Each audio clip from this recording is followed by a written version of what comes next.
A date which will live in infamy. Both of those projects, initiatives, got off the ground because of the Ger Rebbe. For the 11 Olympic team members slain in West Germany, the Olympic Games... Zugerecht waren Brüder in Amerika. Schon 1000 Shabbos at the Zhiditchov. Out of the 24 who were killed were Americans who had come to learn in Hebron. I say 1 million Jewish children who were made to be cut loose.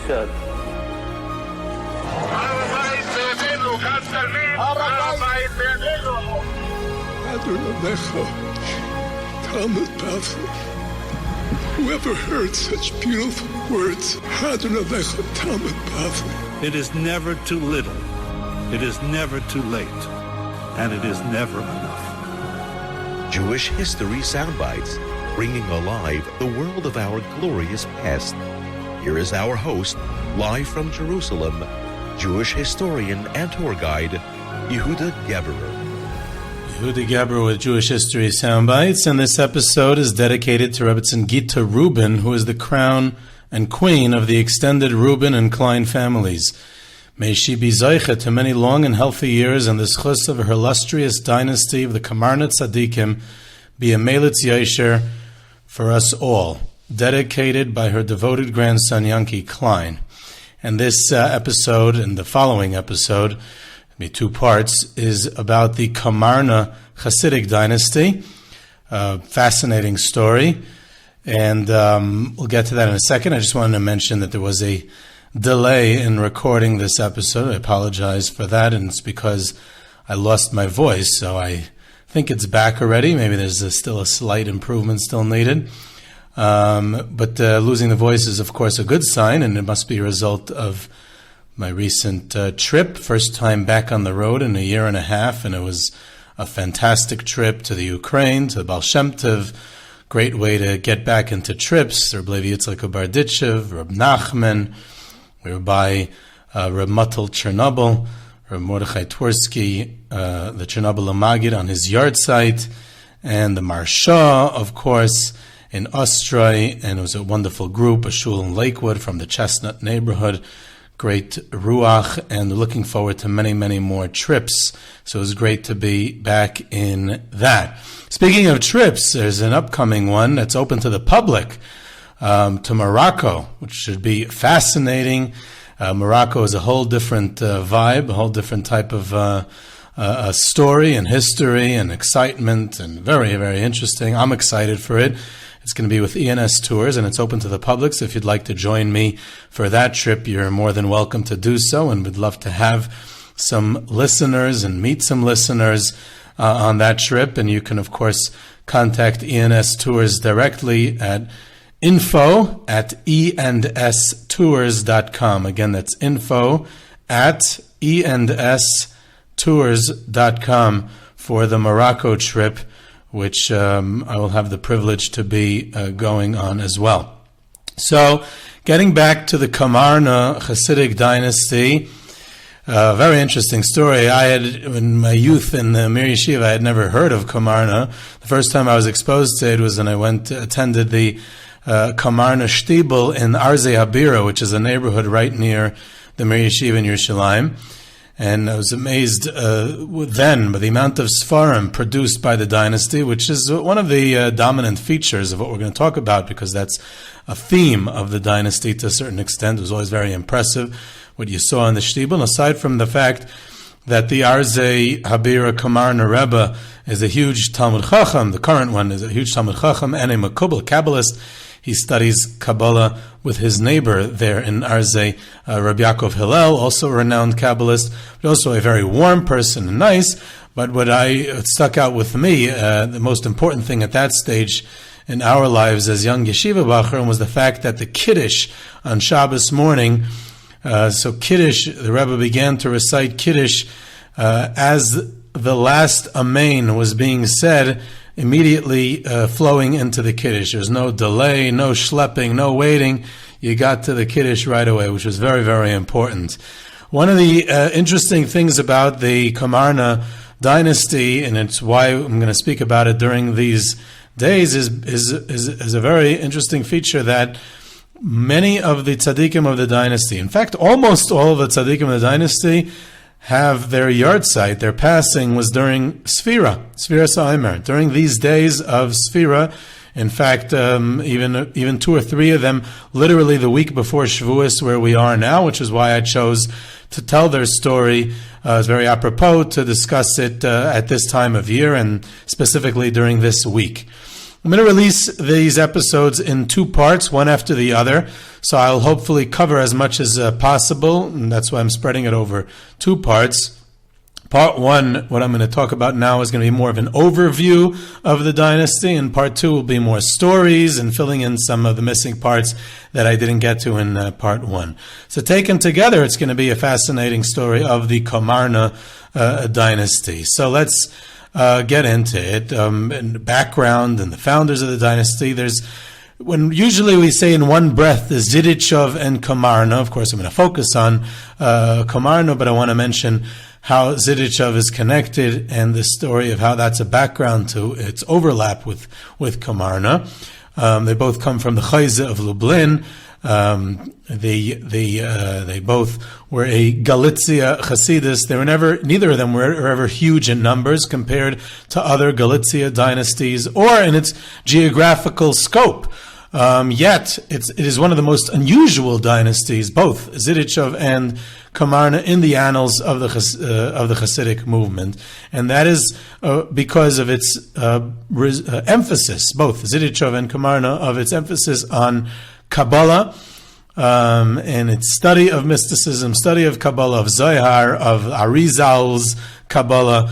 Rav Tzvi of Zhiditchov, who was essentially the founder of both movements, even though really his brother, Rav Alexander, was the founder of Komarno, but he passed away at a young age, and his son, Rav Yitzchak Eizek of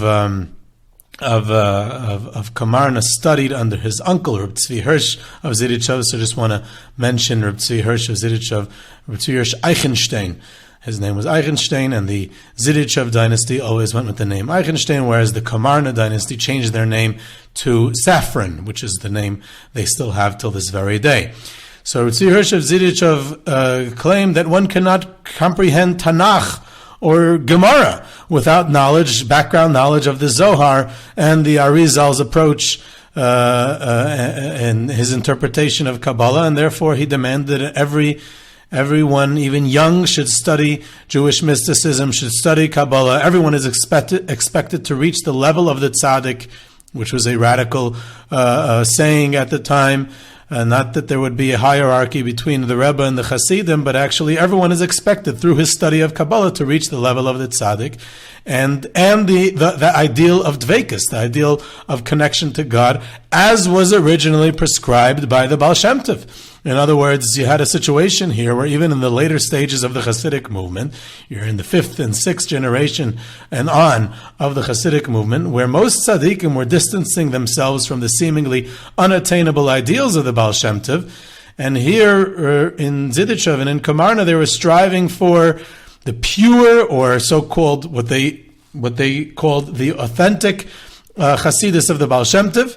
And his means of achieving that was through the study of Kabbalah. So, and writing Kabbalistic works, and even republishing old Kabbalistic works that predated Hasidism. In other words, the emphasis was on a heavy emphasis on Kabbalah, on studying Kabbalah, and through that to get to the pure or unadulterated Hasidus of the Baal Shem Tov, in a time when most other dynasties had abandoned the heavy emphasis on Kabbalah, with the exception of Chabad. But even then, the Zhiditchov and Komarno style was very, very different from, and they distanced themselves explicitly from the rationalistic interpretation of Kabbalah of the Alter Rebbe, of the Mittler Rebbe of Chabad. It was a very, very different Kabbalistic study and experience, and therefore they carved out themselves a unique place in the history of the Chassidic movement because of the role that Kabbalah was to play. And with that in mind, we move over to Komarno. And Rav Alexander Sender of Komarno, like I mentioned, was the founder. He passed away at a young age in 1818, and his brother, like I said, it was Rav Tzvi Hirsch Eichenstein of Zhiditchov, and both were students of the Chayz of Lublin. Their father was the original Rabbi Yitzchak Eizek, when he came from the town of Safran. So, like I said, Zhiditchov kept the name Eichenstein. Komarno took on the name Safran, which was the name of the town. There was a whole story that was involved in his taking of the name, which perhaps we'll get to in part 2. So, Yitzchak Eizek, the name, was actually to ultimately feature prominently in both dynasties, so it does get a bit confusing, as it does with many dynasties in the Chassidic movement. So, Rabbi Yitzchak Eizek Safran, the son of Reb Sender, becomes essentially the second Rebbe of Komarno, but he's the main one. He's the dominant one. He's the one who comes to define the movement. He lives a long life. He passes away much later in 1874, and he's one of the most prolific writers in the history of the Chassidic movement. Writes, and it produces a prodigious amount of writings. He was known as Reb Eizek of Komarno, and he has one of the most unique, besides for the diversity of his writings and the amount, the sheer volume, he also has one of the most unique books that we have. Literally, there's almost nothing that compares to it. The only thing that comes close to it is Rav Nachman of Breslov, who related stories about his own life to his son, Reb Nassan of Nemirov, and Reb Nassan wrote it down. But here we have something even more unique. Rabbi Yitzchak Eizek, Rabbi Eizek of Komarno, wrote an autobiography of the first 20 years of his life. And even certain parts of it are even somewhat of a diary, a mystical diary, about his experiences in mysticism. And he writes about the challenges in his life, very, very unique. It's called Megillas Storim. It also has stories that he recorded about the Baal Shem Tov that he heard from others, and he goes through struggles that he had and certain powers that he had as a young child, that he would go to the different tzaddikim and he possessed certain mystical powers even as a young child, and certain knowledge and certain connection to the mystical spheres. And then he goes through the ups and downs that he had, and he openly discusses the struggles that he went through and things like that in his youth. It's really a fascinating firsthand about one of the great tzaddikim in the histories of the movement, in his own words describing what he is going through. He even goes on to say that he, in a messianic way, that he seems to say that he was the Mashiach ben Yosef himself, or at least the potential to be so, and he was able to perform miracles as a result. He had a complicated relationship at first with his uncle Rav Tzvi Hirsch of Zhiditchov. He was an orphan. He got along better with him later on. They were very, very close. He became his primary teacher later on. He even lived by him for a while. So mysticism and messianism play a major role in the thought process and in the life of Rabbi Eizek of Komarno. There's a huge emphasis on the study of Kabbalah, Zohar, on Lurianic Kabbalah, Arizal, even everyone from a young age, like I said, writing. He wrote Kabbalistic works. But again, the idea was that he would republish old Kabbalah Sfarim that predated Hasidus and seemingly were unrelated directly to the Hasidic movement. So he saw himself, his job was to interpret the Zohar according to the Arizal's Kabbalah with the way of the Baal Shem Tov. That's the job of Komarno and the Komarno Dynasty. One of his most famous Sfarim, which he became to be known by, was the Heichal Habracha. But he also wrote a very unique Sefer on Halacha. And this also came to be a feature of the Komarno Chassidic movement, is that they're not writing what we would call Chassidic Sfarim, or Sifrei Chasidus, or homiletic Sfarim, which are based on sermons that he delivered at his Tish or to his Hasidim on other occasions, but rather they would write Kabbalistic Sfarim, actual Sfarim that were commentaries on Kabbalah, and also on halachic works. So the Shulchan Hatohar was his halacha sefer, one of his halacha sfarim, and that came to be a theme of later Komarno Rebbes, that they would write Kabbalistic works and halachic works, and not necessarily what we would call traditional Chassidic works. And he wrote, of course, many, many other sfarim, like I said. One time, in fact, the Pnei Menachem of Ger, Reb Pinchas Menachem Alter, once came to a bookstore in Yerushalayim to purchase the Heichal Habracha of the Komarno Rebbe. And he related that his father, the Ger Rebbe, the Imrei Emes, had come to him in a dream and asked him a question on some Torah topic, and his answer satisfied his father in the dream, and his father stated that this answer that his son had provided, it was written in the Heichal Habracha. So he now has an affinity to the Sefer, and he would like to purchase it, and that's why he's coming to the bookstore to purchase that particular Sefer. In contrast just to summarize, in contrast to almost all other Chassidic leaders then and now, in the Komarno Dynasty, wrote their own works. It wasn't that their followers or someone afterwards wrote down things that they said. They wrote their own books. Number two, they almost never wrote, like I said, homiletical works or summaries of their Shabbos or Tish speeches. Number three, they wrote on a heavy emphasis on Kabbalah. Number four, they wrote on halacha. Number five, this I did not mention yet, their writings often contained many stories, even sections of the book on stories, so they became a primary source for stories of the Chassidic movement from early on, even though they were a small dynasty, but they became a source for many of the Chassidic stories that we have. And number six, they republished classic works of Kabbalah, which no one else did. So the dynasty continues and spreads. Following the passing of Rabbi Eizek of Komarno, Rav Eliezer Tzvi Safran, the next Rebbe, the Damesek Eliezer, he's known by the main sefer that he wrote, though he wrote many other books as well. And he studied Torah with his father. He studied what we would call Nigla, the revealed portion of the Torah with his father, but he did not study mysticism with his father. He didn't study Kabbalah. And afterwards he had regrets that he didn't. So he prayed and cried, and then that he should merit to study the Kabbalah of his father and grandfather, and he obtained the book, the same book, Eitz Chaim, authored by Rav Chaim Vital, the student of the Arizal, which his father and grandfather before him had used to study Kabbalah, and he later became very proficient and one of the most respected and renowned Kabbalists in Europe. So just days prior to his father's passing, his father, Rabbi Eizek, appointed him, his son, Rav Eliezer Tzvi, as his successor in his stead, and he even had him don his own clothing, very ceremonial. And in those days, it was still the white clothing of the tzaddikim, and he donned his own clothing. And the Komarno, they kept the white clothing, I believe, longer than it came to, and sometime in the 19th century, the white robes of the tzaddikim stopped, and the Rebbes no longer wore specifically white, which was in the original generations of Hasidus. I believe that Komarno kept it longer, if I'm not mistaken.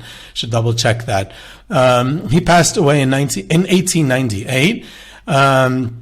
The literary output of the dynasty is phenomenal. I mean, I could speak all day about the different books. Of course, I'm not familiar with the contents, but you could in my research of the Komarno Dynasty, you just see the lists and lists of the books that they produced, both each Rebbe, the Damesek Eliezer, and his father and his descendants, but what was of particular interest to me was what I mentioned about the fact that so many stories and tales and the history of the Chassidic movement originate in the writings of the Komarno Dynasty. Very interesting. One of the great recorders of Chassidic history from within the movement, not an outside historian, was a fellow by the name of Rabbi Yisrael Berger, who was a rabbi in Bucharest in Romania. And at the turn of the century, he wrote several volumes of history and stories of the Chassidic movement. And one of those volumes, an entire volume dedicated to the Zhiditchov Komarno dynasty. So well beyond its numbers and influence, it had its history recorded. When Rav Eliezer Tzvi, the Damesek Eliezer, passed away, so his son, Rabbi Yaakov Moshe Safran, took him over in the town of Komarno. He was old enough to have known his grandfather, Rabbi Yitzchak Eizek, as well as the Divrei Chaim of Tzanz, but his primary teachers was Rabbi Avram Twersky of the Trisk dynasty, and his father, the Damesek Eliezer. This Rabbi Yaakov Moshe had a custom of traveling to his Hasidim and not waiting for them to come to him. So he would sojourn through the Galicia countryside to visit and maintain a relationship with his followers. His davening became legendary, and he would actually sometimes faint while leading the prayers in his shul. He would literally, just from the amount of energy he would exert while leading the prayers, he would faint, drop dead, and faint. Not dead, but dead faint. He was very particular about not saying anything negative, which struck me because I'm pretty much the opposite. So it was something that inspired me. Hopefully, will inspire me. But he would not even say the word dark. He would say not light. And another thing which might be related to that is he was against any political affiliation, any political activity, and any political identity. And perhaps that's related to his desire to not say anything negative. And his influence was in Galicia and even beyond, within the wider context of the Chassidic world at the time. He had an influence in Hungary as well. His son-in-law was the Minchas Elazar of Munchach, Rav Chaim Eliezer Shapiro. Rav Chaim Eliezer Shapiro, in his second marriage, his first marriage ended in divorce when his first wife was not able to have any children. So his second marriage was to the daughter of Rabbi Yaakov Safran of Komarno. The only son of Rabbi Yaakov Moshe was Rav Shalom. He had several daughters, but his only son was Rav Shalom Safran, who was the son-in-law of Rabbi Yisrael Perlov of Stalin, the Yanuka of Stalin, the famous Yanuka of Stalin.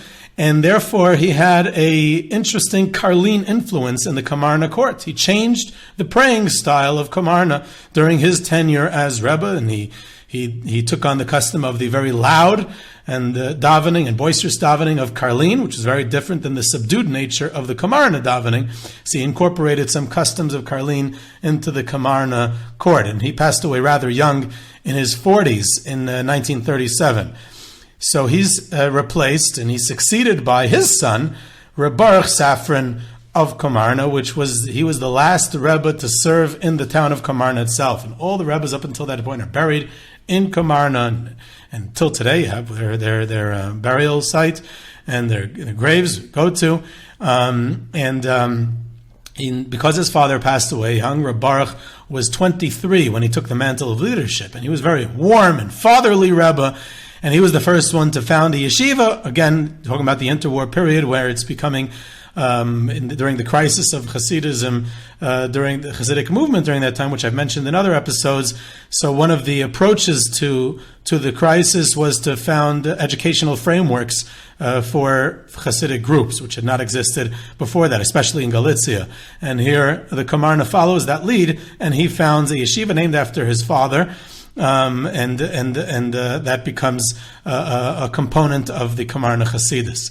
And interestingly enough, when the Minchas Elazar, who was his brother-in-law, passed away, so some Munkach Hasidim joined the Komarno. So they became part of so there's a lot of affiliation with the Hungarian, his influence in Hungary and Czechoslovakia beyond Galicia at the time. And when the war breaks out, he had an escape route to Hungary. He does this, Reb Baruch Safran. He does not utilize it because his desire was to stay together with his followers in Komarno, which was in Poland at the time. And he sold everything from his ancestors. He's in Komarno. He has all these heirlooms, which are valuable, from his great and illustrious ancestors. He sells them all to be able to use the profits to assist the refugees during the war. It could blow your mind, especially when we appreciate what those type of heirlooms mean in the Chassidic movement. But he just dropped everything to be able to help others during this terrible time. And he was shot and killed in the Sambor, which is right near Komarno. It's also a branch of the Komarno Hasidus was in Sambor earlier on. And he was shot and killed in the Sambor ghetto on Shavuos, again, the same time of year that we're discussing, in 1943. Now, besides for this straight line, there was quite a few other branches of the movement. Most of them were wiped out during the war. One of the more interesting offshoots was a fellow by the name of Rabbi Shem Klinberg. Very unique name, Shem. He was from a different branch. If we go back to the original Rabbi Yitzchak Rabbi Eizek of Komarno, so he had a son-in-law named Rabbi Menashe Klinberg. So this is his grandson, Rabbi Shem Klinberg. He became a Rebbe in Krakow and was a very, very influential leader in interwar Poland.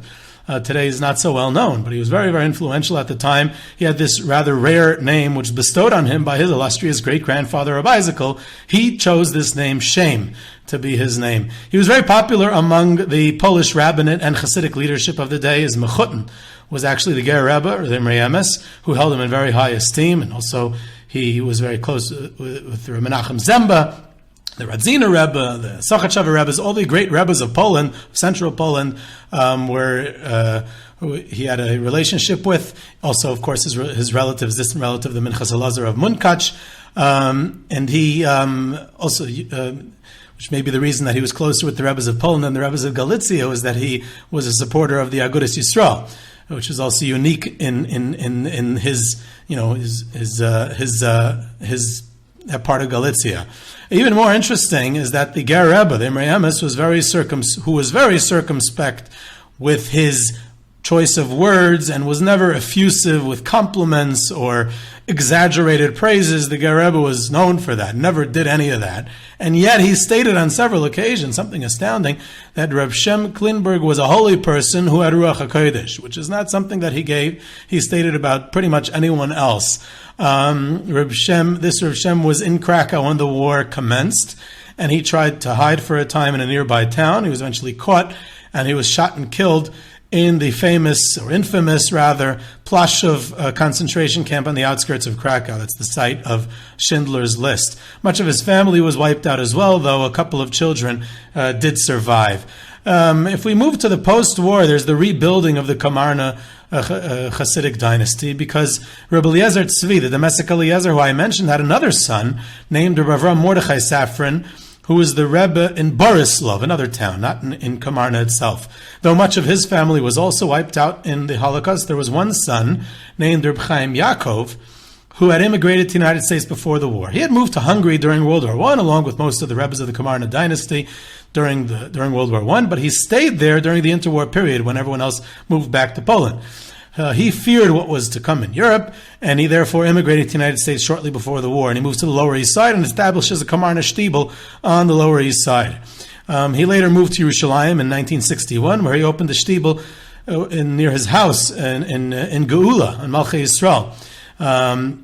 And this, right off Kikar Shabbos in Geula, today is known as the Scratch and Pray Minion Factory in Geula. That is a Komarno Shtibel, where there's right in the middle of everything. Here are all the pizza stores and Sfarim stores and bakeries and buying lotto tickets and gift shops. And there's this minion factory that is minyanim constantly all throughout the hours of day and night. And that was the original Komarno Shtibel of Yerushalayim. And he would daven there for hours. He was actually known for his long, long davening through several of the minyanim in the morning. He was also tremendous Baal Tzedakah, and he personally supported many of the Jerusalem poor at that time with his own finances. His son, Rav Shalom Safran, was the primary builder of Komarno post-war. Reb Aaron of Belz, Reb Arla Belzer, crowned him as the Komarno Rebbe, and he served as the Komarno Rebbe for over half a century until his passing in 1998. Very, very influential in building and publishing the Komarno Sfarim and republishing many of the old Komarno Sfarim, and he was a student of the Minchas Elazar of Munkach as well. His first wife and children were killed during the war. He miraculously survived the Holocaust, and he attempted to come to Palestine through the illegal Aliyah Bet, and immigrated on a boat, attempting to bypass the British blockade that was known as the Hapala, or the Mapilim.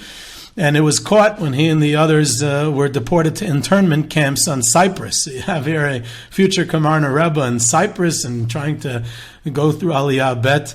Very interesting story. Since his passing, so his children have continued. Like I mentioned, one of his children is in the Komarno Rebbe in Arzei Habira. There's also branches in Beit Shemesh and Yerushalayim and several places in Yerushalayim, Bnei Brak and Borough Park, Lakewood, and others. So there's it's a fascinating story, and I hope to get a little bit more in depth and some more stories about specific time periods throughout the Komarno Dynasty in part 2. So this was just a general overview. So this was Yehuda Geber with Jewish History Soundbites. You can reach me at You can reach me at yehuda@yehudageber.com for questions, comments, sources, tours, trips, lectures and sponsorships, and of course our Morocco tour that's coming up with ENS Tours. Info at ens.com. And you can subscribe to Jewish History Soundbites on Podbean or your favorite podcast platform. Follow us on Twitter at JSoundbites, and I hope you enjoyed.